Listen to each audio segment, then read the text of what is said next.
travaille sur le programme de transformation digitale du groupe Pernod Ricard. L'enjeu, c'est d'accompagner les fonctions commerciales et marketing sur 3 aspects. Le premier aspect, c'est l'efficacité des campagnes marketing. On dépense plus d'1 milliard d'euros dans le groupe pour faire nos campagnes marketing tous les ans.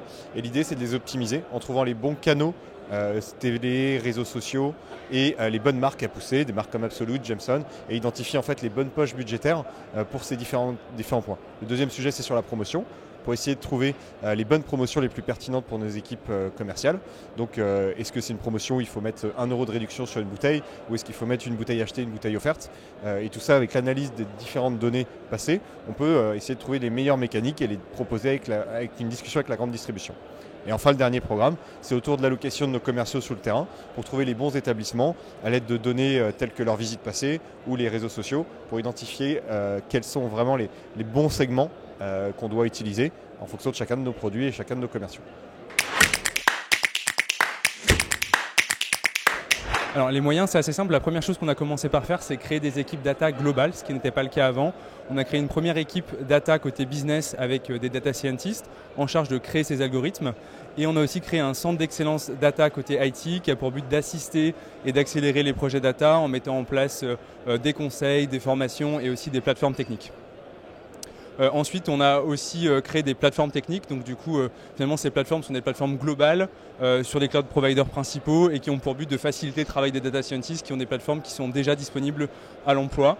Et enfin, la troisième chose qu'on a mis en place, c'est aussi des façons de travailler, des nouvelles façons de travailler entre le global et le local, puisqu'avant, c'était vraiment des projets plutôt silotés, où là, du coup, l'objectif, c'est que tout le monde travaille ensemble, qu'il y ait une bonne collaboration pour que tout ça soit fluide et assez agile. Alors, on a commencé à chaque fois par 2 marchés pour chacun des cas d'usage. Les résultats sont bons, bons dans le sens où il y a une bonne adoption, il y a une bonne traction des équipes.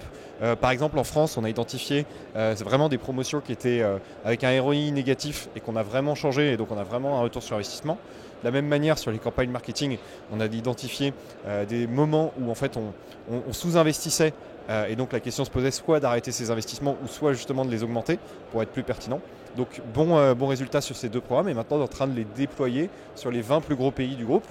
Donc c'est un effort qui va probablement nous prendre 2-3 ans, mais le résultat, cette optimisation qu'on attendait, est au rendez-vous.